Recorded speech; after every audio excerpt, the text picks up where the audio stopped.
জয় হিন্দ জয় Bharat dear viewers, military বল প্রয়োগ করে যেভাবে আমেরিকা ভেনেজুয়েলার রাষ্ট্রপতিকে দেশ থেকে একরকম অপহরণ করে আমেরিকায় নিয়ে এসেছে, প্রথম দেখায় এতে অনেকেরই মনে হতে পারে যে এটা বুঝি আমেরিকার জন্য বিরাট একটা জয়। তাছাড়া ঘটনার পর ডোনাল্ড ট্রাম্পের গরম গরম বক্তব্য, তার আক্রমণাত্মক ভাষা সব মিলিয়ে এরকম ধারণা তৈরি হওয়াটাও কিন্তু খুব স্বাভাবিক। কিন্তু যারা ভূরাজনীতিটা একটু বোঝেন তারা জানেন যে এই ধরনের গরম গরম কথার আড়ালে অধিকাংশ সময় লুকিয়ে থাকে অন্য এক ধরনের বাস্তবতা। হতেও তো পারে সাংবাদিকদের সামনে ট্রাম্পের এই আত্মবিশ্বাসী ভঙ্গি আসলে আমেরিকার শক্তি প্রদর্শন নয়, বরং দীর্ঘদিন ধরে চাপা থাকা একটা অস্বস্তির প্রতিফলন। কেন বলছি এই রকমের কথা? কারণ ভেনেজুয়েলা ঘটনার পর অনেক বিশেষজ্ঞরাই বলছেন যে ইউক্রেন যুদ্ধে রাশিয়া যেমন প্রত্যাশিত সাফল্য পায়নি, বরং দীর্ঘমেয়াদে রাশিয়ার শক্তি ক্ষয় হয়েছে, ঠিক তেমনভাবেই ভেনেজুয়েলা ইস্যুতেও আমেরিকা আদৌ লাভবান হয়নি, বরং ভেনেজুয়েলাকে কেন্দ্র করে চীন এবং রাশিয়ার যে দীর্ঘমেয়াদী ভূরাজনৈতিক পরিকল্পনা ছিল তা অনেকাংশেই কিন্তু সফল হয়েছে, অনেকাংশেই কিন্তু কার্যকর হয়েছে। আর তাই প্রশ্ন ওঠে যে ভেনেজুয়েলা কি সত্যিই শুধু একটা দেশ, নাকি একটা ভূরাজনৈতিক ঘুঁটি যার পেছনে চলছিল আমেরিকা, রাশিয়া ও চীনের একটা বহুস্তরীয় চাল এবং পাল্টা চাল? প্রশ্ন উঠছে, ইউক্রেন যদি রাশিয়ার বিরুদ্ধে আমেরিকার ঘুঁটি হতে পারে, তাহলে কি ভেনেজুয়েলা আমেরিকার বিরুদ্ধে রাশিয়ার ঘুঁটি হিসাবে কাজ করছিল? বিষয়টা জটিল কিন্তু অত্যন্ত গুরুত্বপূর্ণ। তাই আজকের এই ভিডিওটাতে আমরা যুক্তি, তর্ক এবং রেফারেন্সের ভিত্তিতে বোঝার চেষ্টা করব, এক, ভেনেজুয়েলা কি সত্যি রাশিয়া ও চীনের কৌশলগত ঘুঁটি হিসেবে কাজ করছিল? দুই, ভেনেজুয়েলার পতনের পর বাস্তবে কার লাভ হলো আর কার ক্ষতি হলো? তিন, ট্রাম্পের গরম গরম বক্তব্যের পরও অদ্ভুতভাবে রাশিয়া এবং চীন কেন নিশ্চুপ হয়ে আছে? আর এই পুরো খেলায় একেবারে নীরব থেকে রাশিয়া ও চীন আসলে ঠিক কী প্রমাণ করতে চাইছে? এটা একটা গভীর ভূরাজনৈতিক বিশ্লেষণ। তাই চলুন সময় নিয়ে পুরো বিষয়টা একেবারে শুরু থেকে শুরু করি। দেখুন, আলোচনার শুরুতেই আমাদের জানতে হবে যে এই ভেনেজুয়েলা দেশটি কোথায় আর এই দেশটি কেন এত গুরুত্বপূর্ণ। আসলে ভেনেজুয়েলা দেশটি দক্ষিণ আমেরিকা মহাদেশে অবস্থিত একটা দেশ। মানচিত্রে দেখতে পাচ্ছেন এই হলো পুরো আমেরিকা মহাদেশ, আর এই অংশটা হলো উত্তর আমেরিকা, আর এই অংশটা হলো দক্ষিণ আমেরিকা। এই দক্ষিণ আমেরিকাকে আবার ল্যাতিন আমেরিকাও বলা হয়। উত্তর আমেরিকায় এই হলো আমেরিকার অবস্থান, আর ল্যাতিন আমেরিকায় এই হলো ভেনেজুয়েলা নামক দেশটি। আরও নির্দিষ্ট করে বললে ভেনেজুয়েলা দক্ষিণ আমেরিকার উত্তর প্রান্তে ক্যারিবিয়ান সাগরের উপকূলে অবস্থিত একটা দেশ। এর ভৌগোলিক অবস্থান সংক্ষেপে, উত্তরে ক্যারিবিয়ান সাগর, পূর্বে গায়ানা, দক্ষিণে ব্রাজিল, পশ্চিমে কলম্বিয়া। ভেনেজুয়েলার রাজধানী হলো কারাকাস। এই দেশটি বিশ্বের অন্যতম বৃহৎ তেল সমৃদ্ধ একটা দেশ এবং দীর্ঘদিন ধরেই ল্যাটিন আমেরিকার ভূ রাজনীতিতে একটা গুরুত্বপূর্ণ নাম। কারণ এই ভেনেজুয়েলা দেশটি শুধু একটা রাষ্ট্র নয়, বিশ্ব শক্তির লড়াইয়ের একেবারে কেন্দ্রবিন্দুতে থাকা একটা ভূ রাজনৈতিক অ্যাসেট। কিন্তু কেন? চলুন বিষয়টাকে ধাপে ধাপে পরিষ্কার করি। প্রথমত, ভেনেজুয়েলার কাছে বিশ্বের সবচেয়ে বড় তেল ভান্ডার রয়েছে। এই দেশের প্রমাণিত তেল রিজার্ভ 300 বিলিয়ন ব্যারেলেরও বেশি, যা সৌদি আরবের থেকেও কিন্তু অনেকটা বেশি। কাজেই যে দেশ ভেনেজুয়েলাকে প্রভাবিত করতে পারবে, ভবিষ্যতের জ্বালানি সরবরাহ আসলে তার হাতেই কিন্তু থাকবে। দ্বিতীয়ত, ভেনেজুয়েলা হলো আমেরিকার ব্যাকওয়ার্ড, বলা ভালো উঠোনে অবস্থিত একটা শত্রু রাষ্ট্র। যেহেতু ভেনেজুয়েলা ভৌগোলিকভাবে যুক্তরাষ্ট্রের খুব কাছাকাছি, আর পুরো ল্যাটিন আমেরিকাকে আমেরিকা ঐতিহাসিকভাবে নিজের জোন অফ ইনফ্লুয়েন্স মনে করে, কিন্তু ভেনেজুয়েলা প্রকাশ্যে অ্যান্টি ইউএস, রাশিয়া, চীন, ইরান এবং কিউবার ঘনিষ্ঠ মিত্র। অর্থাৎ ভেনেজুয়েলা হলো আমেরিকার দরজার সামনে দাঁড়িয়ে থাকা একটা বিদ্রোহী রাষ্ট্র। আর এই কারণেই ভেনেজুয়েলা রাশিয়া, চীন আর ইরানের কাছে একটা ভূ রাজনৈতিক অ্যাসেট, আর আমেরিকার কাছে একটা মাথা ব্যথার কারণ। আশা করি এই অবধি বিষয়টা বুঝলেন। এবার যদি আমরা বর্তমানে ফিরি, তাহলে দেখব যে গতকাল আমেরিকা মিলিটারি অভিযান চালিয়ে ভেনেজুয়েলার প্রেসিডেন্ট নিকোলাস মাদুরো এবং তার স্ত্রীকে অপহরণ করে নিয়ে যায়, যে অপারেশনটার নাম ছিল অপারেশন অ্যাবসলিউট রিজলভ। এই অপারেশন সম্পর্কে বলা হচ্ছে এর মধ্যে আমেরিকার elite force, special force, air support, Naval asset সব কিছুকে একসঙ্গে ব্যবহার করা হয়েছিল। কিন্তু এখানে একটা বিষয় অত্যন্ত গুরুত্বপূর্ণ, যে কোনো ক্ষমতাসীন রাষ্ট্রপ্রধানকে এভাবে অপহরণ করার ঘটনা কিন্তু অত্যন্ত বিরল এবং আন্তর্জাতিক আইনের দিক থেকেও অত্যন্ত বিতর্কিত। তাহলে নিশ্চয়ই আপনি জানতে চাইবেন যে তাহলে সব কিছু জেনে বুঝেও আমেরিকা কেন এই কাজটা করলো? এই প্রশ্নের উত্তর জানতে হলে আমাদের ভেনেজুয়েলার এই প্রেসিডেন্ট নিকোলাস মাদুরো সম্পর্কে একটু বিস্তারিতভাবে জানতে হবে। বুঝতে হবে নিকোলাস মাদুরো কে এবং কোন পটভূমি থেকে উঠে এসে তিনি ভেনেজুয়েলার রাষ্ট্রপতি হয়েছিলেন। দেখুন, যদি আমরা তার জীবনের শুরুটা দেখি তাহলে দেখব তিনি জন্মগ্রহণ করেন 1962 সালে এবং তার কর্মজীবন শুরু হয়েছিল একজন বাস চালক হিসেবে। পরবর্তীতে তিনি মেট্রো ইউনিয়নের নেতা হন আর তারপরে ভেনেজুয়েলার বামপন্থী আন্দোলনের সঙ্গে যুক্ত হয়ে পড়েন। এখন ভেনেজুয়েলা শুরু থেকেই একটা লেফট লিনিং সমাজ এবং সেখানে বামপন্থী সরকার দীর্ঘদিন ধরে ক্ষমতায় রয়েছে, এটা আমরা সবাই জানি। দীর্ঘ সময় ধরে হুগো সাভেজ সেখানে প্রেসিডেন্ট ছিলেন এবং তার নেতৃত্বেই মাদুরোর রাজনৈতিক জীবনের পুরো অগ্রগতিটা কিন্তু হয়েছিল। এরপরে 2006 থেকে 2013 সালের মধ্যে তিনি ভেনেজুয়েলার বিদেশমন্ত্রী হিসাবে দায়িত্ব পালন করেন। আর 2006 সালে বিদেশমন্ত্রী হওয়ার সাথে সাথেই নিকোলাস মাদুরো প্রথমে রাশিয়ার এবং পরে চীনের নজরে আসেন।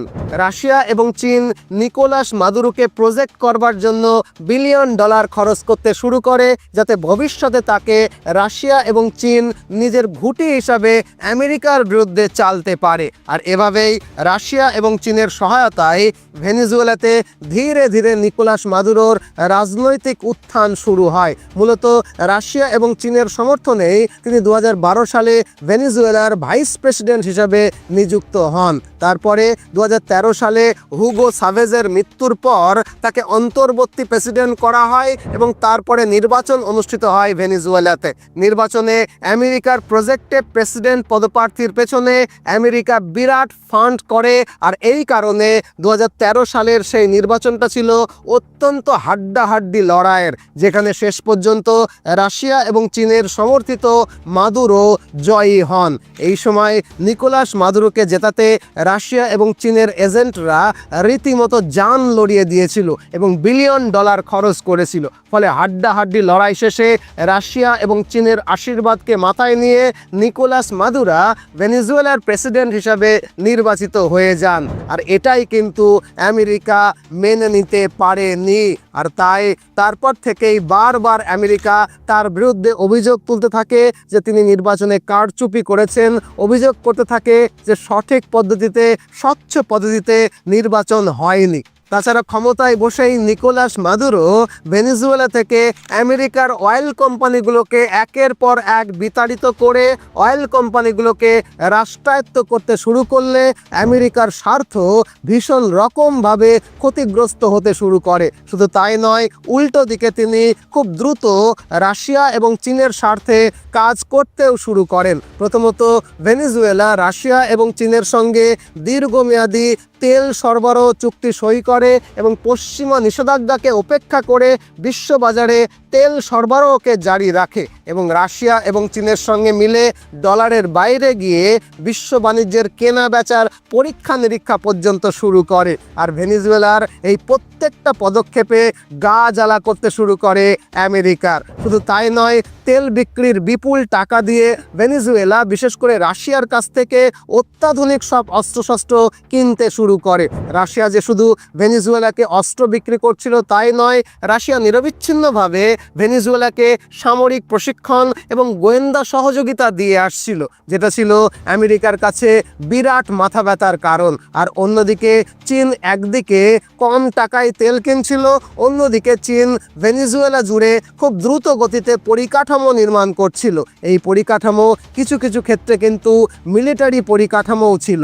এছাড়া চীন ভেনেজুয়েলাকে টেলিকম এবং ডিজিটাল নজরদারি প্রযুক্তির সহায়তা করছিল এবং এই প্রযুক্তি সহায়তার মধ্য দিয়ে চীন আমেরিকার উঠোনে বসে আমেরিকার অভ্যন্তরে ডিজিটাল গোয়েন্দাগিরি চালিয়ে আসছিল, যেটা আমেরিকার কিন্তু ভালো লাগার কথা নয়। অর্থাৎ আমেরিকার উঠোনে বসে রাশিয়া এবং চীন দীর্ঘদিন ধরে আমেরিকার নাকের কাছে সুরসুরি দিয়ে আসছিল। যেহেতু ভেনেজুয়েলা ভৌগোলিকভাবে যুক্তরাষ্ট্রের খুব কাছাকাছি, তাই রাশিয়া ও চীনের কাছে এর মানে হলো ইউক্রেন তাইওয়ান ইস্যুতে আমেরিকা যখন চাপ দেয় তখন রাশিয়া এবং চীন পাল্টা বোঝায় যে আমাদের হাতেও ভেনেজুয়েলা রয়েছে, আমরাও তোমার প্রভাব ক্ষেত্রে ঢুকে পড়তে পারি। বিশেষ করে ভেনেজুয়েলায় রাশিয়ার সামরিক বিমান এবং নৌবাহিনীর উপস্থিতি, যৌথ মহড়া, এই সব কিছু আমেরিকার ওপরে মনস্তাত্ত্বিক এবং কূটনৈতিক চাপ তৈরির অস্ত্র হিসাবে রাশিয়া কিন্তু খেলাটা খেলে যাচ্ছিল। শুধু তাই নয়, আমেরিকাকে উত্ত্যক্ত করার জন্য রাশিয়া আরও অনেক গোপন উপায় খুঁজে বের করেছিল। এদের মধ্যে একটা হলো মাদক, নার্কো টেরোরিজম এবং মাদক পাচার। যুক্তরাষ্ট্রের দাবি ভেনেজুয়েলা এখন কোকেন পাচারের একটা বড় ট্রানজিট হাবে পরিণত হয়েছে। ডোনাল্ড ট্রাম্প বারবার দাবি করে এসেছেন যে চারদিক থেকে আমেরিকায় মাদক ঢোকানোর চেষ্টা চলছে। উদাহরণ হিসেবে ধরা যাক কলম্বিয়া। ভেনেজুয়েলার ঠিক পাশের এই দেশটিতে বৃহৎ পরিসরে মাদক উৎপাদন হয়। অভিযোগ অনুযায়ী সেখান থেকে লাতিন আমেরিকার বিভিন্ন দেশ পেরিয়ে মেক্সিকোর মাধ্যমে আমেরিকায় মাদক প্রবেশ করানো হয় রেগুলার বেসিসে। আর দ্বিতীয় রুটটি হলো ভেনেজুয়েলা। মাদক প্রথমে ভেনেজুয়েলায় আসে, তারপরে ক্যারিবিয়ান দ্বীপপুঞ্জকে ব্যবহার করে সেখান থেকে আমেরিকায় পাচার করা হয়। এই কারণেই ভেনেজুয়েলা কোকেন পাচারের একটা বড় ট্রানজিট হাব হয়ে উঠেছে। ট্রাম্পের দাবি অনুযায়ী মাদুরো নিজেই এই মাদক নেটওয়ার্ককে নেতৃত্ব দিচ্ছেন। অর্থাৎ ভেনেজুয়েলা দিয়ে যেভাবে নির্বিঘ্নে মাদক পাচার হচ্ছে তা কার্যত সরকারি সুরক্ষাতেই চলছে। এই প্রেক্ষাপটে একটা কুখ্যাত মাদক চক্রের কথা বলা হয় যার নাম কার্টেল অব দ্য সানস। অভিযোগ হলো ভেনেজুয়েলার উচ্চপদস্থ সামরিক কর্মকর্তারাই এই পুরো মাদক পাচার নেটওয়ার্ক কার্টেল অব দ্য সানসের অংশ। তবে আমেরিকা মুখে যেটা বলছে না সেটা হলো এই পুরো চক্রের পেছনে রয়েছে রাশিয়ান ব্যবসায়ীরা, বলা ভালো রাশিয়ান মাফিয়ারা। আর এই মাদক, নার্কো টেরোরিজম এবং মাদক পাচার হলো ধীরে ধীরে আমেরিকার অর্থনীতির দীর্ঘমেয়াদী ক্ষতি করবার জন্য পুতিনের একটা ভাবনা চিন্তা করা প্ল্যান। আর এই সব কারণেই উত্তেজিত হয়ে আমেরিকা 2013 সাল থেকে আজ পর্যন্ত প্রায় 12-13 বছর নিকোলাস মাদুরোর শাসনকালে ভেনেজুয়েলার ওপরে একের পর এক নিষেধাজ্ঞা আরোপ করে দেশটির অর্থনীতিকে ভেঙে ফেলার চেষ্টা করেছে। বাংলাদেশ, নেপালের মতো একাধিকবার ব্যাপক আকারের গণবিক্ষোভ ঘটিয়ে ব্যর্থ পর্যন্ত হয়েছে। এর পাশাপাশি আন্তর্জাতিক স্তরে ভেনেজুয়েলাকে একঘরে করে রেখেছে। ভেনেজুয়েলাকে ঘেরাও করে রাখার জন্য আমেরিকান নৌবাহিনীকে মোতায়েন পর্যন্ত করা হয়েছে। বিশেষজ্ঞরা বলছে এই সব করতে গিয়ে দীর্ঘ 12-13 বছর ধরে ভেনেজুয়েলার পেছনে বিশাল অঙ্কের টাকা এবং এনার্জি খরচ করে ফেলেছে আমেরিকা। আশা করি এই অবধি বিষয়টা আপনারা বুঝলেন। আসলে এখানে কূটনৈতিক খেলাটা খুবই সিম্পল। ট্রাম্পের আগে বাইডেন প্রশাসন এবং এখন ট্রাম্প প্রশাসন, এই দুই প্রশাসন মিলে যেমন প্রথমে রাশিয়ার সামনে জেলেনস্কিকে সমর্থন দিয়েছিল এবং তাকে টাকা দিয়েছিল, অস্ত্র দিয়েছিল, তাকে দিয়ে নাটক করিয়েছিল। এর ফল হিসাবে রাশিয়া ইউক্রেনের সঙ্গে একটা দীর্ঘস্থায়ী যুদ্ধে জড়িয়ে পড়েছিল। এ খবর তো আমরা সকলেই জানি। একইভাবে চীনের বিরুদ্ধে দক্ষিণ কোরিয়া এবং জাপানকে সামনে রেখে চীনকে ইন্দো প্যাসিফিক অঞ্চলে টেনে এনে চীনের রিসোর্স ক্ষয় করার নীতিও কিন্তু নিয়েছিল আমেরিকা। আর এই পরিস্থিতিতে রাশিয়া ও চীন যৌথভাবে ভাবলো কেননা এমন একজন ব্যক্তিকে সমর্থন করা যায় যে আমেরিকার ব্যাকওয়ার্ডেই থাকবে, মানে আমেরিকার উঠোনেই থাকবে, যে আমেরিকার কর্তৃত্বকে চ্যালেঞ্জ করবে। আর সেই চ্যালেঞ্জটা এমনভাবে হবে যাতে কোনো সামরিক সংঘর্ষ না হয়, অথচ আমেরিকার রিসোর্স বা সম্পদ ক্ষয় করিয়ে দেওয়া যায়। আর এই কাজের জন্যই চীন এবং রাশিয়া সম্মিলিতভাবে নিকোলাস মাদুরোকেই কিন্তু বেছে নিয়েছিল।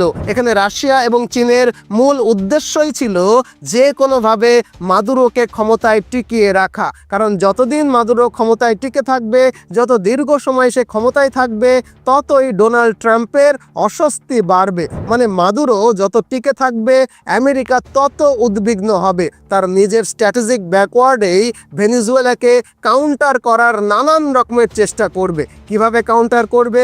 আজকের দিনে আমেরিকা নানান রকম পদ্ধতি ব্যবহার করে, কিছু কিছু আপনারাও জানেন। প্রথমত, ভেনেজুয়েলার ওপরে আমেরিকা নিষেধাজ্ঞা আরোপ করেছিল, কিন্তু নিষেধাজ্ঞা আরোপ করতে গেলে তো কূটনৈতিক পুঁজি দরকার, আন্তর্জাতিক শক্তির খরচও সেখানে হয় এবং রাষ্ট্রের চিন্তা সবসময় ডাইভার্টেড থাকে। আমেরিকার ক্ষেত্রেও এই সমস্যা কিন্তু দীর্ঘ 12-13 বছর ধরেই হয়ে আসছিল। দ্বিতীয়ত, আমেরিকা বহুবার বাংলাদেশ এবং নেপালের মতো ভেনেজুয়েলাতেও গণবিক্ষোভ ঘটিয়ে নিকোলাস মাদুরোকে ক্ষমতাচ্যুত করার চেষ্টা করেছিল। যদিও সব চেষ্টা ব্যর্থ হয়, তবে একটা গণবিক্ষোভ করার চেষ্টায় কী পরিমাণে অর্থ খরচ হয় সেটা নিশ্চয়ই আন্দাজ করতে পাচ্ছেন। তৃতীয়ত, আমেরিকা ভেনেজুয়েলার ওপরে অত্যন্ত উচ্চ মাত্রায় নৌ নজরদারি চালিয়েছিল। গত 1 মাসে আপনি নিশ্চয়ই লক্ষ্য করেছেন যে আমেরিকা ভেনেজুয়েলার আশেপাশে নাগারে তাদের নৌজাহাজ এবং এয়ারক্রাফট ক্যারিয়ারকে মোতায়েন করে গেছে। এর পেছনে কী পরিমাণের অর্থ খরচ হয়েছে নিশ্চয়ই অনুভব করছেন। চতুর্থত, ভেনেজুয়েলায় আমেরিকা দীর্ঘ বছর ধরে গোয়েন্দা অভিযান চালিয়ে আসছে। শুধু গোয়েন্দা অভিযানই নয়, কূটনৈতিকভাবে ভেনেজুয়েলাকে চাপে রাখার চেষ্টা করা হয়েছে।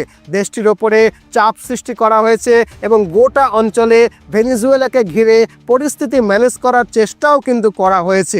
এতেও কিন্তু টাকা কম খরচ হয়নি। পঞ্চমত, নিকোলাস মাদুরোকে ভেনেজুয়েলার ক্ষমতায় বসিয়ে রাশিয়া এবং চীন প্রথমে যে কাজটা সফলভাবে করতে পেরেছিল সেটা হলো আমেরিকান তেল কোম্পানিগুলোকে ভেনেজুয়েলা থেকে একেবারে উৎখাত করা, যার ফলে আমেরিকার তেল কোম্পানিগুলো বিপুল লোকসানের মুখে পড়েছিল, আর যার আঘাত আমেরিকার অর্থনীতিতেই কিন্তু এসে পড়েছিল। ষষ্ঠত, ভেনেজুয়েলার মাটিকে ব্যবহার করে রাশিয়ান মাফিয়ারা আমেরিকাতে মাদক, নার্কো টেরোরিজম এবং মাদক পাচার করে আমেরিকার অর্থনীতিকে ভেতর থেকে ক্ষতি করে আসছিল। সব মিলিয়ে খেলাটা খুব সিম্পল ছিল। রাশিয়া এবং চীন দূরে বসে মাদুরোকে শুধুমাত্র সমর্থন দিয়ে গেছে, যেটা খুব সস্তা একটা অপশন, কিন্তু তাকে কাউন্টার করতে গিয়ে দীর্ঘ 12-13 বছর ধরে আমেরিকাকে একের পর এক পদক্ষেপ নিতে হয়েছে। আর প্রতিটা পদক্ষেপের পেছনেই আমেরিকার বিপুল পরিমাণে অর্থ খরচ হয়ে গেছে। এখানে গেমটা একেবারেই পরিষ্কার। ভেনেজুয়েলাকে কখনোই আমেরিকার ওপরে কিন্তু সরাসরি আক্রমণ করার জন্য বা আমেরিকার সঙ্গে সামরিক যুদ্ধে জড়ানোর জন্য প্রস্তুত করা হয়নি। ভেনেজুয়েলা এবং মাদুরোকে শুধুমাত্র একটা কাজের জন্যই প্রস্তুত করা হয়েছিল, সেটা হলো টিকে থাকা এবং কন্টিনিউয়াস আমেরিকাকে জ্বালাতন করে যাওয়া আর আমেরিকার অর্থ এবং রিসোর্সকে খরচ করিয়ে দেওয়া। এইভাবে গত 10-12 বছর ধরে যদি আমেরিকাকে ধীরে ধীরে ব্লিড করানো হয়ে থাকে, তাহলে এই ব্লিডিংয়ের খেলায় বাস্তবে রাশিয়া ও চীন পুরোপুরি সফল হয়েছে। আশা করি এই বিষয়ে আপনিও আমার সঙ্গে একমত হবেন। সেই সঙ্গে তারা আমেরিকাকে একটা স্পষ্ট সংকেত দিয়ে রেখেছে, তুমি যদি দূরে বসে রাশিয়া এবং চীনকে জ্বালাতন করতে পারো, তাহলে রাশিয়া এবং চীনও তোমার ঘরের পাশে তোমাকে হুল ফোটানোর জন্য ভেনেজুয়েলাকে রেডি করে রেখেছে।